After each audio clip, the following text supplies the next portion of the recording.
शेती व्यवसाय म्हणून सुरुवात केला, पण शेती करण्यासाठी घरच्यांचा विरोध होता. त्यामुळे शेतीपूरक जोड व्यवसायाचा प्रयोग केला. स्ट्रॉबेरी, टरबूज, औषधी वनस्पती ह्या पिकांची लागवड केली आणि त्यानंतर जोडधंदा म्हणून सह्याद्री डेअरीची सुरुवात देखील केली. परंतु काही दिवसानंतर ती बंद पडली आणि 75 लाखांपर्यंत कर्ज देखील झाले. अशा अनेक परिश्रमांनंतर सह्याद्री फार्मसारखी 1000 कोटींचं टर्नओव्हर असलेली कंपनी स्थापन केली आणि सह्याद्री फार्म ही आशियातली ग्रेप्स एक्सपोर्ट करणारी सर्वात मोठी कंपनी आहे. चला तर ह्या मराठमोळ्या उद्योजकाला आपण जाणून घेऊयात. धन्यवाद. शिंदे सरांना खरं तर मी पर्सनल निमंत्रण देण्यासाठी गेलो होतो, त्यांची भेट पण गेली होती, पण तिथे अतिशय महत्त्वाचे कार्यक्रम 2 दिवस त्यांचे आहेत सह्याद्री फार्ममध्ये, त्याच्यामुळे ते आज येऊ शकले नाहीत. पण आपल्या सर्वांच्या विनंतीनुसार ते ऑनलाईन जॉईन झालेले आहेत, ते आता आपल्याला मार्गदर्शन करतील. Sir please.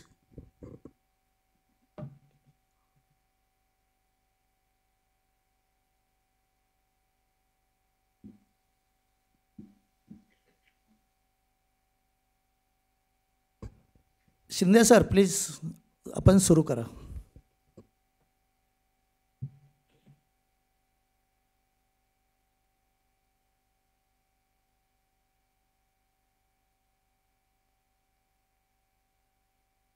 Hello hello. हा येतोय आवाज सर, बोला. ओके. कॅमेरा चालू करा सर.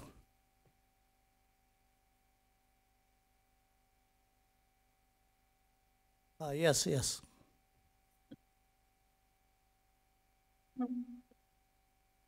सर्वांना नमस्कार. नमस्कार सर. व्यासपीठावर उपस्थित असलेले मान्यवर श्री प्रतापराव पवार साहेब, त्याचबरोबर मान्य श्री सुरेश खाडे साहेब, डॉक्टर वसुधा मॅडम, त्याचबरोबर सुरेशजी उमाप आणि इतर सर्व मान्यवर आणि उपस्थित सर्व बंधू आणि भगिनींनो, सर्वप्रथम आपली सर्वांची माफी मागतो. मी कार्यक्रमासाठी प्रत्यक्ष उपस्थित राहू शकलो नाही. आज आमच्या संस्थेचं ॲन्युअल डे फंक्शन असल्यामुळे आमच्या इथे बरेच सकाळपासून कार्यक्रम चालू असल्यामुळे मला पुण्याला येता आलं नाही, त्याबद्दल दिलगिरी व्यक्त करतो. विद्यार्थी सहाय्य समितीच्या वतीने जे उपक्रम चालतात त्या सर्व उपक्रमामध्ये आता उद्योजकता विकास हा पण एक महत्त्वाचा विषय उपक्रम संस्थेमार्फत घेतला गेला आहे. त्याची मला सुरेशजींनी कल्पना दिली आणि खरोखर मनापासून आनंद झाला. तर आपण सर्व जिथे उपस्थित असलेले ग्रामीण भागातील तरुण आहोत आणि ग्रामीण भागातील एकंदरीत परिस्थितीची आपल्या सर्वांना कल्पना आहेत. आपण सर्व ग्रामीण भागातील सर्व जे काही विषय आहेत, खास करून शेतीची दुरावस्था आणि शेतीची दुरावस्था होत असल्यामुळे प्रत्येकजण ती शेतीतून बाहेर पडण्याचा प्रयत्न करतोय आणि किंवा ग्रामीण भागातून बाहेर पडायचा प्रयत्न करतोय. प्रत्येकाला पुणे मुंबईमध्ये कोणत्या ना कोणत्या प्रकारच्या संधीची अपेक्षा आहेत. जमलं तर प्रत्येकाला शासकीय नोकरीची खरं तर अपेक्षा आहेत. नाही शक्य झालं तर पुणे मुंबईमध्ये इतर कोणत्याही नोकरी व्यवसायामध्ये प्रत्येकाला शिरसावर व्हायचं आहे, अशी एकंदरीत परिस्थिती आहे. याची आपल्या सर्वांना जाणीव आहे. आणि ही जी काही परिस्थिती आहे, खरं म्हटलं तर ही फक्त महाराष्ट्रापुरतीच नाही, तर देशातील कोणत्या राज्यात गेला तर अशाच प्रकारची परिस्थिती आपल्याला दिसते. किंवा जगामध्ये सुद्धा कुठेही आपण जर पाहिलं तर शेती क्षेत्रातून बाहेर पडून आपण इतर उद्योग क्षेत्रामध्ये किंवा मग सर्व्हिस सेक्टरमध्ये सर्व लोकसंख्या स्थलांतरित होताना बघतोय. अमेरिकेसारख्या युरोपसारख्या देशामध्ये तर आता जवळजवळ एक फक्त 3 ते 4% लोक शेती क्षेत्रात दिसतात आणि बाकी सर्व इतर सेक्टरमध्ये इंडस्ट्रियल किंवा सर्व्हिस सेक्टरमध्ये गेलेले दिसतात. आणि खास करून जर पाहिलं तर म्हणजे सरकारी नोकरीच्या बाबतीत भारतामध्ये ज्या प्रकारचं आज अजूनही आकर्षण आहे तसं इतर देशामध्ये दिसत नाही. कारण आपल्याकडे सरकारी नोकरी म्हणजे शाश्वत आर्थिक उत्पन्न आणि त्याचबरोबर स्थिरता, आयुष्यामध्ये स्थिरता, अशा अर्थाने त्या नोकरीचं आकर्षण वाटतं. इतर व्यवसायामध्ये किंवा इतर कोणत्याही प्रकारच्या संधी त्या दिसत नसल्यामुळे मग माणसं तिकडे जाताना दिसतात. ही पार्श्वभूमी जी आहे याच्यामध्ये एक मुद्दा जो समोर येतो की आपण किती लोकांना नोकऱ्या तयार करणार. आणि जे काही आज सरकारी नोकऱ्यांचं एकंदरीत चित्र जर पाहिलं तर एक सर्वसाधारण महाराष्ट्रामध्ये आज जवळजवळ 16 लाखाच्या आसपास नोकऱ्या ह्या सर्व प्रकारच्या म्हणजे क्लास 1 पासून तर क्लास 4 पर्यंतच्या किंवा शासकीय किंवा निमशासकीय अशा सगळ्या प्रकारच्या नोकऱ्या आहेत. आणि देशामध्ये जर पाहिलं तर साधारण 2.5 लाख नोकऱ्या वेगवेगळ्या प्रकारच्या सरकारच्या केंद्र राज्य सरकारच्या मिळून किंवा केंद्राचे किंवा राज्याचे वेगवेगळे जे काही उपक्रम आहेत महामंडळ आहेत किंवा काही त्याला सपोर्टिव्ह काही एक कार्यक्रम असतील ते सर्वांमध्ये साधारण 2.5 कोटीच्या दरम्यान नोकऱ्या तयार होतात पूर्ण देशामध्ये. आणि एकंदरीत लोकसंख्येचं जर प्रमाण जर पाहिलं तर साधारण ते 1.5%च्या आसपास प्रमाण आहे.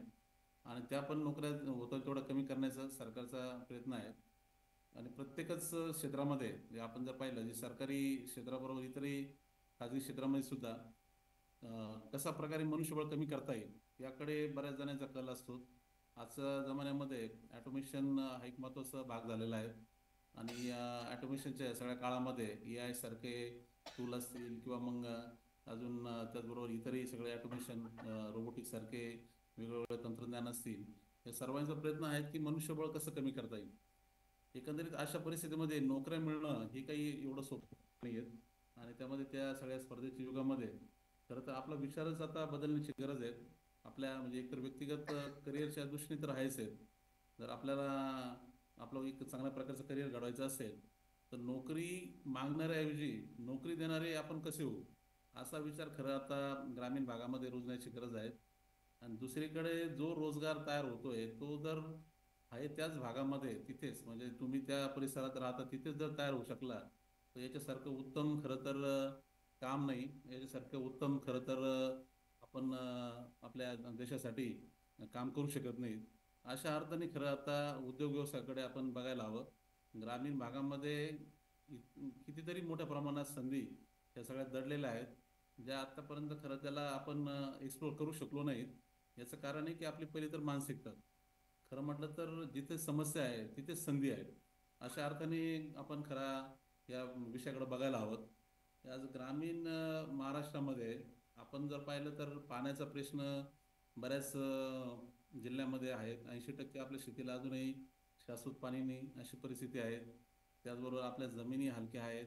जमीन धारणा कमी आहेत. सरासरी 90% वर्गाकडे 1 हेक्टर किंवा त्यापेक्षा जास्त जमीन नाही अशी परिस्थिती आहे. आणि त्याचबरोबर मग मान्सून जो काही आपला बेभरोशाचा अशा प्रकारची समस्या आहेत.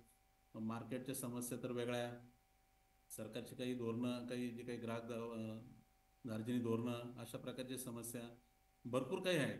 पण या समस्याबरोबर जर तुम्ही पाहिलं तर संधीच्या अर्थाने शेती क्षेत्रामध्ये ग्रामीण भागामध्ये अमर्याद संधी तुम्हाला दिसतील. आज खरं पाहिलं तर फूड सेक्टर हे सर्वात महत्त्वाचं सेक्टर आहे.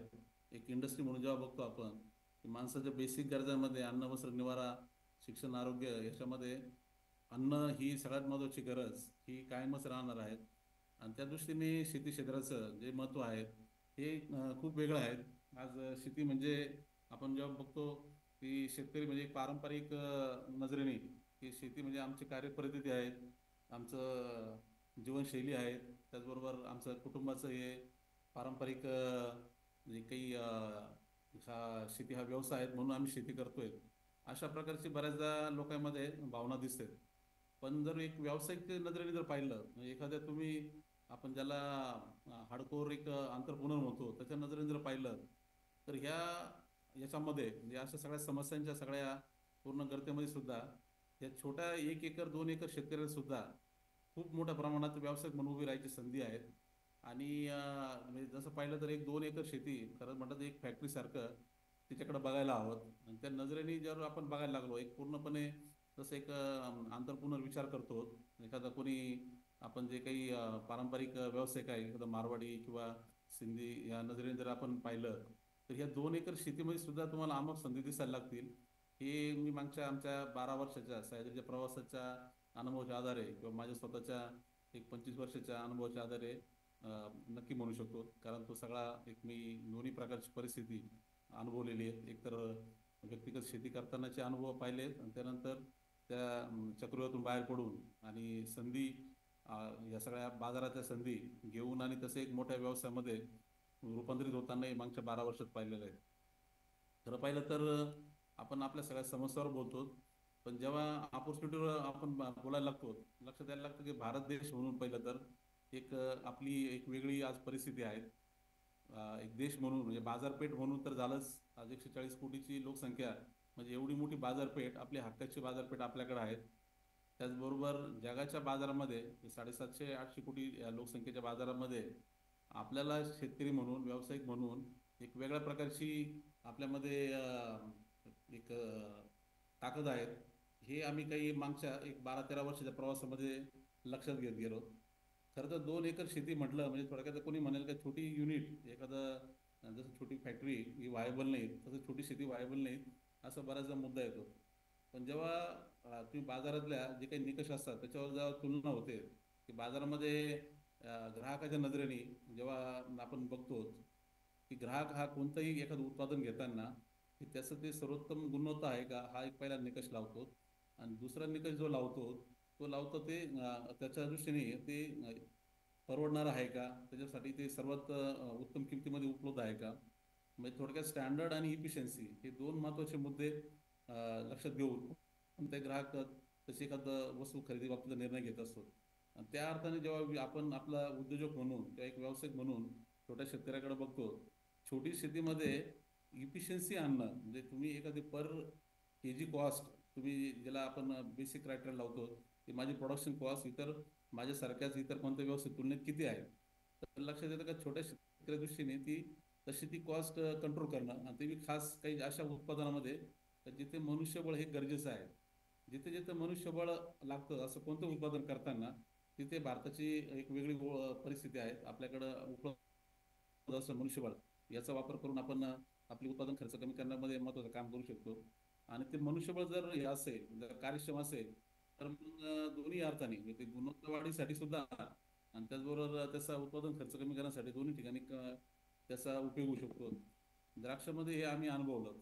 तर हे पाहिलं आपण की भारतातून जेवढं काही सगळा शेतीमाल निर्यात होतो जगामध्ये, वेगवेगळ्या प्रकारचा शेतीमाल भारतातून जातो, ज्याच्यामध्ये तांदूळ महत्त्वाचं एक आपलं उत्पादन आहे, साखर एक दुसरं 2 नंबरचं उत्पादन आहे. त्याबरोबर बरेच काही भारतातून निर्यात होते. जवळजवळ 2 लाख कोटीची निर्यात भारतातून जगाच्या बाजारात शेतीमालाची होते. पण या सगळ्या 2 लाख कोटीच्या बाजारामध्ये द्राक्ष एक वेगळं उत्पादन आहे. त्याची तुम्हाला त्याची जर नीट समजून घेतलं तर काय नक्की द्राक्ष शेतकऱ्यांनी महाराष्ट्रामध्ये किंवा देशामध्ये करून दाखवलंय आणि एक वेगळी शेती क्षेत्राची ओळख द्राक्ष शेतकऱ्यांनी केली आहे. द्राक्ष भारतातून निर्यात होतात हे फक्त एकाच कारणामुळे की आपण जगातल्या इतर जे काही देश आहेत, म्हणजे जे काही आपण भारतासारखेच द्राक्ष पिकवणारे साऊथ आफ्रिका, चिली, पेरू हे जे देश आहेत याच्या तुलनेमध्ये आपण गुणवत्तेच्या पातळीवर एक टप्पा पुढे आहोत. पण त्याचबरोबर आपण त्याच्यापेक्षा कार्यक्षम आहोत. त्याच्यापेक्षा इतर देशांच्या तुलनेपेक्षा आपली प्रोडक्शन कॉस्ट कमी आहे. आपण युरोपमधल्या बाजारात किंवा कोणत्याही एखाद्या आखाती देशातल्या बाजारात किंवा अजून बऱ्याच काही इतर जिथे जिथे द्राक्ष जात असतील त्या सगळ्या बाजारामध्ये आपण आपल्या स्पर्धकाच्या तुलनेमध्ये आपण दोन्ही अर्थाने, गुणवत्तेच्या अर्थाने आणि त्याचबरोबर कार्यक्षमतेच्या अर्थाने आपण पुढे आहोत. आणि त्यामुळे युरोपच्या बाजारामध्ये जिथं 8% ड्युटी भारतीय शेतकऱ्यांना द्यावी लागते, पेड करावी लागते इम्पोर्ट ड्युटी, आणि तुलनेने इतर निर्यातदारांना, इतर जे देश आहेत जे निर्यात करतात, चिली आहे, पेरू, साऊथ आफ्रिका, त्यांना 0% ड्युटी असताना आपण त्यांच्या बाजारामध्ये आपण त्या स्पर्धेमध्ये त्यांना सक्षमपणे तोड देतो आणि पुढे जातोय. याचं कारण आहे की जो मानसिकता या छोट्या छोट्या शेतकऱ्यांची मानसिकता बदलत गेली की आपली शेती, छोटी शेती सुद्धा एक व्यवसाय म्हणून बघायची. ते व्यवसाय म्हणून तिचे सगळं गणित म्हणजे त्याच्या उत्पादनावर म्हणजे खर्चावर नियंत्रण ठेवण्यापासून तर त्याचबरोबर बाजारातले म्हणजे ग्राहकाला अपेक्षित असलेले सगळे निकष, जे काही स्टँडर्ड आहेत ते फूड सेफ्टीचे स्टँडर्ड पासून तर त्याचबरोबर इतर सगळे जे काही फिजिकल स्टँडर्ड असेल, पॅकेजिंग स्टँडर्ड असेल, तर सगळ्यामध्ये आपण ती आपली क्षमता तयार केली आणि त्याच्या आधारे आणि त्याचबरोबर एकत्रितच्या मार्केटिंगच्या यंत्रणा उभ्या राहायला लागल्यात. याच्या आधारे मध्ये छोटा शेतकरी असताना जागतिक बाजारामध्ये आज आपले हे सगळे द्राक्ष उत्पादक शेतकरी सक्षमपणे उभे आहेत आणि पुढे जात आहेत. मी मुद्दामून द्राक्षाविषयी जास्त बोललो याचं कारण आहे का द्राक्ष हे पीक एक उदाहरण म्हणून आपण सगळं शेती क्षेत्रातल्या अर्थव्यवस्थेकडे किंवा उद्योग क्षेत्राकडे बघायला हवं. अशा अमाप संधी या सगळ्या आपल्या ग्रामीण भागामध्ये आपल्याला दडलेल्या दिसतील. मग तो मराठवाड्यातला एखादा शेतकरी आहे किंवा मग विदर्भातला आहेत किंवा कोकणातला आहेत, तिथल्या परिस्थितीनुसार तिथले अमाप असे काही उत्पादनं आणि म्हणजे ते एखादं पीक असेल किंवा एखादं मग ते प्रक्रिया केलेला प्रोडक्ट असेल किंवा एखादं त्याला जोडून काही असलेली एखादं दुसऱ्या क्षेत्राशी संबंधित, इव्हन मग ते ऑटोमोबाईल सारखे असेल किंवा एनर्जी सेक्टरमधले असेल किंवा अजूनही इतर कोणत्या टेलिकॉम सेक्टर सारखे असतील, अशा प्रत्येक सेक्टरमधल्या अशा सगळ्या जे काही वेगळ्या वेगळ्या काही अलाइड ॲक्टिव्हिटीज आहेत, त्या सगळ्या उभ्या करायला, म्हणजे छोट्या प्रमाणात उभ्या करण्यापासून तर मोठ्या प्रमाणामध्ये असे लाखो आपल्याला वेगवेगळ्या प्रकारच्या संधी आपल्याला आपल्या सगळ्या महाराष्ट्रामध्ये ग्रामीण भागात दिसतील. आता ह्या सगळ्यामध्ये या संधी म्हणजे जसं जर उदाहरण द्यायचं म्हटलं, हे चीनचं एक उदाहरण द्यायला हवं तर तिथल्या शेतकऱ्यांनी किंवा तिथल्या ग्रामीण भागातल्या तरुणांनी मागच्या 30 वर्ष जसा विचार केला आणि त्यांनी जसा प्रकारे चीनला एक जगाचं एक मॅन्युफॅक्चरिंग फॅक्टरी बनवलं.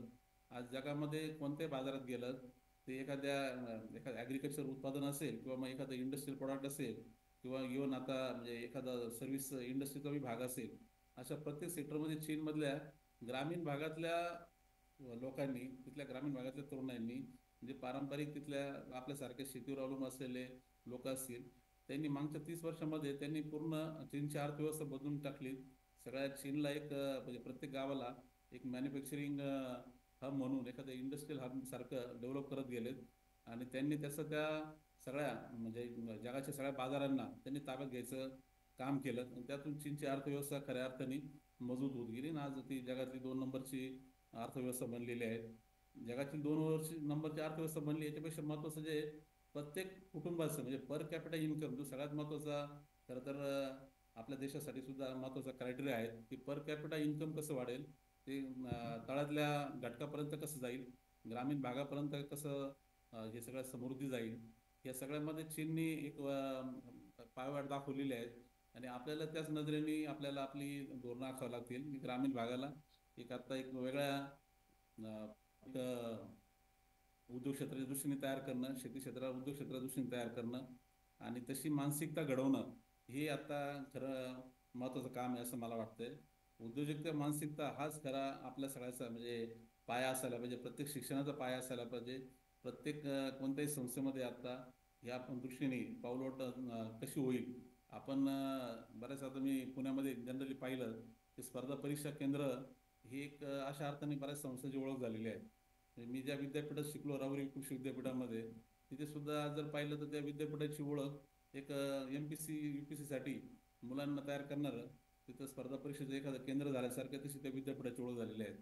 वाईट वाटतं कारण विद्यापीठ खरं म्हटलं तर हे कृषी क्षेत्रामधील एक तज्ज्ञ घडवण्यासाठी म्हणून तशी खरं तर विद्यापीठ आहे आणि त्या क्षेत्रामध्ये कृषी क्षेत्रामध्ये जिथं मोठ्या प्रमाणात चांगल्या तज्ज्ञांची किंवा चांगल्या सुशिक्षित त्याचबरोबर उद्योजक माणसे असेल लोकांची गरज असताना तर तशी मुलं बाहेर पडत नाही आहेत. त्याच्याऐवजी स्पर्धा परीक्षेसाठी तशी एखादी एक मोठी फलटण तयार केल्यासारखं अशी विद्यापीठामधून मुलं बाहेर पडत आहेत आणि त्यामुळे मग दोन्हीकडे जो काही एक तयार होतोय, एक मोठा व्हॅक्यूम तयार होतोय. एकीकडे एक मोठ्या प्रमाणात इकडे क्षेत्राला गरज आहे, चांगल्या टॅलेंटची गरज आहे, चांगल्या तज्ज्ञ लोकांची गरज आहे, पॅशनेट लोकांची गरज आहे. तशी लोक येत नाहीत म्हणून ते क्षेत्र अनडेव्हलप राहते, तिथल्या संधी त्या एक्सप्लोर होत नाहीत आणि दुसरीकडे जिथे संधी नाही आहेत त्या नोकरीच्या बाजारामध्ये तिथे अजून जास्त मोठ्या प्रमाणात लोक जात आहेत आणि तिथं कोंडी होऊन एका अर्थाने पूर्ण नैराश्याचं एक सगळं वातावरण तयार होत आहे. असं दोन्ही अर्थाने आपण पाहिलं तर एक गुंता तयार होत गेला आहे. प्रत्येक संस्था ज्या काही आज प्रत्येक ग्रामीण भागाशी निगडीत असलेल्या या सर्वांना आता विचार करावा लागेल की आपल्या विद्यार्थ्यांची मानसिकता बदलावं लागेल. ती मानसिकता जर बदलली, मुळातच त्यांनी तसा एक आंतरपूर्ण थॉट तयार व्हायला लागला आणि प्रत्येक संधी तो एक अर्थाने एक व्यवसायाच्या मोठे त्याला एक मिळणारं एक पुढचं एक मोठी ती बाजारपेठ आहे अशा नजरे बघायला लागला आणि स्वतःला त्या दृष्टीने जर घडवायला लागला की मी नोकरी मागणारा न होता मी आता नोकरी देणारा होईल, मी नोकऱ्या तयार करेल, मी स्वतःला घडवेल, त्याचबरोबर अजून 4 लोकांचं पण आयुष्य घडवेल, अजून मी ते 4 लोकांना संधी कशा तयार होतील हे पण पाहिजे, असा जर विचार करायला लागला त्या विचारामध्ये मग जे काही असेल अडथळे भरपूर असतील, समस्या भरपूर असतील, पण सगळ्या समस्यावर मात करेल असा आत्मविश्वास जर त्याच्यामध्ये तयार व्हायला लागला तर ग्रामीण भागाचं चित्र बदलायला लागेल, यात काही शंका नाही. सह्याद्रीमध्ये मागच्या 12 वर्षात जर पाहिलं, एक जेव्हा आम्ही सुरुवात केली 12 वर्षापूर्वी, तर तेव्हा द्राक्षाची फक्त एक व्यवस्था उभी करायची आपल्या शेतकऱ्यांची. आपण छोटे शेतकरी आहोत आणि आपण उत्पादन चांगलं करू शकतो, पण आपण विक्री करायला एकटं करू शकत नाही किंवा आपण बाकीच्या सगळ्या व्यवस्था एकटं उभं करू शकत नाही. म्हणून एकत्र येऊन एक आपण कोलॅबरेशन अप्रोचनी, खरं तर एक कोऑपरेटिव्ह आहे, सहकारी संस्था आहे, पण मी तिला पारंपरिक सहकारी संस्था ज्यावेळी तिला एक कोलॅबरेशन किंवा एक जसं एखादी इंडस्ट्रियल असोसिएशन आहे अशा अर्थानेच आम्ही मानतो आणि तसंच आम्ही ती मांडणी करतो. कारण सहकारी संस्था म्हणून पारंपरिक ज्या काय आहे त्या संस्थांमध्ये आपल्याला माहिती आहे तर तिथे एकमेका सहाय्य करू अवघे दुरू सुपंथ असा एक शुद्ध विचाराने आपण एकत्र येतो असं म्हणतो. प्रत्यक्षात तिथे जे काही घडतं, राजकारण येतं, तिथं मग करप्शन येतं, अकार्यक्षमता येतात, तर असे काही दोष न आणता एक पूर्णपणे एकत्र तर यायचंय, पण पूर्णपणे व्यावसायिकतेने. आम्ही व्यावसायिक म्हणून एकत्र येतोय. आम्ही जरी द्राक्ष उत्पादक आहोत, पण जेव्हा आम्ही विक्रीच्या बाजारात जातोय, आम्ही एखाद्या प्रक्रियेच्या बाजारात जातो, तर आम्ही पूर्ण व्यावसायिकतेने जातोय. अशा प्रकारची मानसिकता सह्याद्रीमध्ये आम्ही घडवायला सुरुवात केली आणि ती द्राक्षाच्या निमित्ताने जी सुरुवात होत गेली, तर ती नंतर इतर फळपिकांमध्ये, इतर सगळ्या जे काही आमच्याकडे जे उत्पादनं जे काही पिकतात, टोमॅटोपासून तर मग डाळिंब असेल, केळी असेल, आंबा असेल, अशा सगळ्या पिकांमध्ये ती सगळी नंतर ती मानसिकता रुजवायला सुरुवात झाली आणि बघता बघता आज 12 वर्षामध्ये 100 शेतकऱ्यांपासून आता हे 20,000 शेतकऱ्यांपर्यंत आमची सगळी अर्थव्यवस्था पोहोचलेली आहे. 20,000 शेतकरी सह्याद्रीचे सभासद आहेत आणि पूर्णपणे व्यावसायिकतेने. म्हणजे तेवढं तुम्ही जर पाहिलं, तुम्हाला सह्याद्रीमध्ये आल्यानंतर एक वेगळा अनुभव येईल. इथं पारंपरिक सहकारी संस्थेतला एखाद्या ग्रामीण भागातल्या एका सहकारी संस्थेतला अनुभव आणि इथला तुम्हाला तो पूर्ण वेगळा दिसेल. जरी म्हणजे पिकं आपलीच भागातली असतील, इतर सगळे ऊस एक महाराष्ट्राचं महत्त्वाचं पीक आहे, तिथं जशी त्याच प्रकारची व्यवस्था आहे, एकत्र येऊन प्रक्रिया होते आणि ती विक्री व्यवस्था होते, तसं तिथं सह्याद्रीमध्ये दिसेल. पण मानसिकतेचा फरक मोठा तुम्हाला दिसेल. म्हणजे आमच्याकडच्या शेतकऱ्यांची मानसिकता, सह्याद्रीमध्ये काम करणाऱ्या प्रत्येक आमच्या कर्मचाऱ्याची मानसिकता, सह्याद्रीचे सर्व म्हणजे आमचं संचालक बोर्ड आहे त्याची मानसिकता, ही पूर्णपणे एक प्रोफेशनल एखाद्या कॉर्पोरेट कंपनीमध्ये जशी आहे तशी दिसेल. आणि त्याचाच जो काही आहे परिणाम, म्हणजे त्या मानसिकतेतून जे घडत गेलं, तर आम्ही सर्वच म्हणजे काही समस्या आहेत त्या आमच्या मग भांडवलाची समस्या, जी प्रत्येक आपल्याला तुम्ही बसलेल्या प्रत्येक माणसाला ती समस्या आहे. आपल्याकडे पारंपरिक भांडवल नाही आहेत, ग्रामीण भागातले आपण लोक आहोत, शहरी आपल्या शेतीचा पार्श्वभूमी असलेले, त्यामुळे शिल्लकीचं भांडवल कोणाकडे नाही आहे. तर तशीच समस्या आमच्याकडे होती. त्याचबरोबर आम्ही कोणीही असे काही पारंपरिक काही व्यावसायिक नाही आहेत. म्हणजे आमच्या काही घरामध्ये कोणी आधी काही खूप व्यवसाय केलेले, व्यापार केलेला असं एकही कोणी नाही. सर्वांचं पार्श्वभूमी म्हणजे पूर्णपणे शेती करणारे लोक असंच आधीच्या सगळ्या पिढीचं. त्याचबरोबर जे काही बाजारात आपण इतर सगळे जे काही लागतात सुविधा, म्हणजे त्याच्यामध्ये एखादं तंत्रज्ञानापासून तर इन्फ्रास्ट्रक्चरपासून त्याची कोणती आम्हाला पार्श्वभूमी नव्हती. असं सगळं असतानाही सह्याद्रीचा आजचा प्रवास जो झाला आहे, म्हणजे 2011ला सुरुवात झाली, तेव्हा तो एक फक्त 100 शेतकरी आणि पहिला एक 1 लाखाचं भांडवल आणि त्याचबरोबर पहिल्या वर्षी उडाळ जी होती ती साधारण 80 लाखाची. तिथून जो प्रवास चालू झाला, आता हा 12 वर्षामध्ये सह्याद्रीने 20,000 सभासद, त्याचबरोबर 1,000 कोटीचा टप्पा मागच्या वर्षी गाठला, यावर्षी 1,500 कोटीच्या टप्प्यावर सह्याद्री आहेत. त्याचबरोबर सह्याद्रीमध्ये आज जवळजवळ 6,500 लोकांना रोजगार तयार झाला आहे, ज्यातला 3,000 लोक हे कायमस्वरूपी आहेत, परमनंट आहेत आणि 3,500 लोक हंगामी स्वरूपात असतात. सह्याद्रीच्या जेवढे काही उत्पादन आहे याच्यामध्ये आज 55% हे एक्सपोर्ट आहेत, 45% हे फक्त भारतीय बाजारातून रेव्हेन्यू येतो. पहिले 5 वर्ष तर अशी परिस्थिती की 100% रेव्हेन्यू हा एक्सपोर्टच्या मार्केटमधून, त्यात खास करून युरोपच्या बाजारातून येत होता. त्याचबरोबर जे काही आज जवळजवळ 42 देशांबरोबर आम्ही आज व्यापार करतोय, ज्याच्यामध्ये मग जपान सारखी बाजारपेठ जी सर्वात क्वालिटीच्या अर्थाने सर्वात आपण अवघड बाजारपेठ समजतो, त्याचबरोबर जर्मनी सारखी बाजारपेठ, या सगळ्या बाजारपेठेपासून तर अजून मग अमेरिकेपासून तर सगळीकडे सह्याद्रीचे सगळे उत्पादन जातात, ज्याच्यामध्ये फ्रेश स्वरूपातले द्राक्ष, केळी असतील, डाळिंब असतील किंवा प्रोसेस स्वरूपामध्ये फळं भाजीपाला असतील.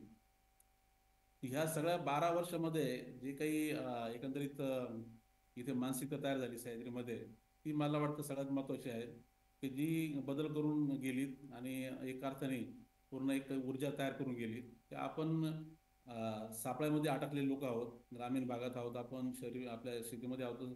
एका अर्थाने एखाद्या चक्रीमध्ये फसल्यासारखी आपली अवस्था आहे. म्हणजे आपल्याला अर्ध सूत्र कळतं, आपल्याला उत्पादनाचं सूत्र कळतं, पण आपल्याला विक्रीचं सूत्र कळत नाही. आपल्याला त्याच्या भोवती असलेल्या सगळ्या जे काही एकंदरीत व्यवसायाच्या वेगळ्या काही अडचणी आहेत त्याचे सूत्र कळत नाही, तर म्हणून आपण तोट्यात जातो. खरं म्हटलं तर एका दाण्याचे 1000 दाणे होतात नैसर्गिक अर्थाने. याचा अर्थ शेती हा सगळ्यात फायदेशीर व्यवसाय असायला पाहिजे, पण तो होत नाही. तो उलटा होतो का तो तोट्याचा व्यवसाय होतो आणि घेतलेलं भांडवल सुद्धा ते अडचणीत जातं. याचं कारण आहे का सरप्लस होणारं जे काही मूल्य आहे, जे काही व्हॅल्यू आहे वेगवेगळ्या टप्प्यावर, ती शेतामध्ये किंवा नंतर शेतातल्या नंतर प्रक्रियेच्या स्वरूपात असेल किंवा बाजारपेठेत सप्लाय चेनच्या पातळीवर, ती आपल्याला आपल्या ताब्यात ठेवता येत नाही आणि त्याच्यामुळे आपली कोंडी होते. अशी आपली एकंदरीत अडचण आहे. ही जी काय आहे झालेली चक्रव्यूहामध्ये फसलेली आपली परिस्थिती, तिला बाहेर काढता येईल का आपल्याला, आणि तिला पूर्ण सरकारवर अवलंबून राहता दुसऱ्या कोणत्या घटकाची अपेक्षा न करता आपल्या स्वतःच्या ताकदीवर आपण एकटं करू शकत नसेल, पण संघटित झालो तर आपण ताकद तयार करू शकतो आणि बदल घडवून आणू शकतो. असा हा जो काही विचार आहे हा खऱ्या अर्थाने सह्याद्रीमध्ये बदल घडून गेला. आणि मला वाटतं ग्रामीण भागामध्ये आता याचीच गरज आहे. आपल्याला ग्रामीण भागातील आपण तरुण एकत्रित येऊन प्रत्येक क्षेत्रामध्ये अशा पद्धतीने कोलॅबोरेशन अप्रोचनी काम कसं करायला लागू, पूर्णपणे जगातल्या बाजारामध्ये आपण प्रत्येक कोणत्याही संधीमध्ये स्वतःला कसं सिद्ध करू, त्या अर्थाने कसं घडू, आणि त्या अर्थाने जे काही पहिले तर मानसिकता आणि त्याच्या अर्थाने मग तंत्रज्ञान किंवा मग आपल्या त्या विषयातली एक्सपर्टाईज ही कशी मिळू, ग्राहकामध्ये कसा विश्वास तयार करणे. आज मगाशी मॅडम जर सांगत होत्या की ग्राहकाच्या नजरेने विचार करणं महत्त्वाचं आहे. ग्राहक हा जो कोणी आहे आपला तो खरा राजा आहे. म्हणजे आज शेतकरी राजा वगैरे खरं तर म्हटलं तर हे पुस्तकी कल्पना झाल्या. खऱ्या बाजारपेठेमध्ये राजाचा ग्राहक आहे. तर ग्राहकाच्या नजरेने कसा विचार करायला लागू आपण, ग्राहकाच्या पातळीवर आपण सर्वोत्तम पर्याय म्हणून कसं राहू, आणि त्या दृष्टीने आपली व्यवस्था कशी करू, असं जर ग्रामीण भागात विचार व्हायला लागला तर बदल व्हायला लागेल. बऱ्याच शेतकरी उत्पादक कंपन्या मागच्या 12 वर्षाच्या काळात दिसायला लागल्यात. म्हणजे बरेच ग्रामीण भागामध्ये आता काही पुढाकार व्हायला लागलेत. पण त्या सर्वांमध्ये बऱ्याच अजूनही जी मानसिकता आहे की सरकारवर अवलंबून राहणं, सरकारच्या मदतीवर अवलंबून राहणं, सरकारने काही भांडवल दिलं, सरकारने काही टेकू दिलं तर मग चालेल, ही जी मानसिकता आहे ही एक मोठा अडथळा तयार झालेली आहे. खरं तर सरकार सर्वच व्यवसायापासून बाजूला राहायला पाहिजे. खुल्या अर्थव्यवस्थेमध्ये जर पाहिलं तर सरकारची भूमिका ही खऱ्या अर्थाने फक्त लॉ अँड ऑर्डर मेंटेन करणं अशीच असायला पाहिजे. व्यवसायामध्ये सरकारचं खरं काही काम नाही आहे, आणि सरकारने कोणत्या प्रकारची मदत न करता आणि कोणती लुडबुड न करता क्षेत्राला जर खुली सूट दिली तर मग प्रत्येक क्षेत्रामध्ये विकास होतो. की आपण बाकी इतर सर्व सेक्टरमध्ये, सर्व्हिस सेक्टरमध्ये आपण बघतोय. तर मला वाटतं शेती क्षेत्रामध्ये ग्रामीण भागामध्ये आता तसाच विचार येण्याची गरज आहे. पूर्णपणे आपल्या स्वतःच्या ताकदीवर, हिमतीवर आपण आपले व्यवसाय कसे उभे करू, आपली स्वतःची व्यवस्था कशी उभी करू आणि आपलं आयुष्य कसं बदलू, हा एक महत्त्वाचा विचार जर सगळा रुजला तर महाराष्ट्रात बदल होईल असं मला वाटतं. वेळेची मर्यादा ठेवून मी आता इथे थांबतो. काही प्रश्न असेल तर मी त्याला उत्तर द्यायला मला आवडेल. धन्यवाद.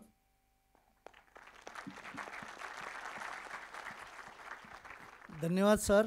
प्रश्न तर सर एक 15 मिनिटांनी आपण म्हणजे खाडे साहेबांचं सेशन झाल्यानंतर एकत्र घेणार आहोत. खरं तर शिंदे साहेबांना आपण शेतकरी मित्र म्हणूया. आज 25,000 शेतकऱ्यांनी त्यांनी डायरेक्ट जोडलेलं आहे. आपण शिंदे साहेबांसाठी जोरात टाळ्या वाजवूया. 1,007 कोटी रुपयाची मागच्या वर्षीची त्यांची उलाढाल आहे, आणि डायरेक्ट आणि इनडायरेक्ट 6,000 लोकांना त्यांनी रोजगार दिलेला आहे. आणि एक कृषी पदवीधर असलेला आपला शेतकरी कुटुंबातला माणूस काय करू शकतो याचे एक अतिशय मूर्तिमंत उदाहरण आपल्याला शिंदे साहेबांच्या रूपाने पाहायला मिळालं. सर आपण वेळ काढला, मनापासून धन्यवाद. आपण